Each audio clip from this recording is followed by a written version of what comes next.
Pilipinas, una sa ating mga balita. Naging tensyonado ang kilos protesta ng LGBTQ community sa bahagi ng Recto, Maynila. Kasunod ng girian sa mga nakabantay na persa ng kapulisan.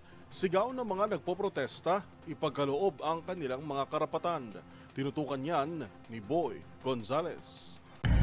Nagkagirian sa pagitan ng pulis at miyembro ng LGBTQ+ community sa kilos protesta ng tangkaying buwagin ang barikada ng otoridad sa Recto Avenue, Maynila. Una silang nagtipon-tipon sa Moraita at plano nilang magtungo sa Menjola pero hinarang na sila ng mga tauhan ng Manila Police District. Panawagan nila na solusyonan ang iba't ibang isyu na kinakarap ng bansa na nakakaapekto sa buhay ng pamilyang Pilipino. Ayon kay Lisa Masa, makabayang president at dating representative ng Gabriela Women's Party, ang sinigwang pagkilos ay para igiit ang pagkilala sa karapatan ng LGBTQ+ community. Nanawagan rin sila na itigil ang diskriminasyon sa komunidad at agarang pagpasa ng SOGI Bill.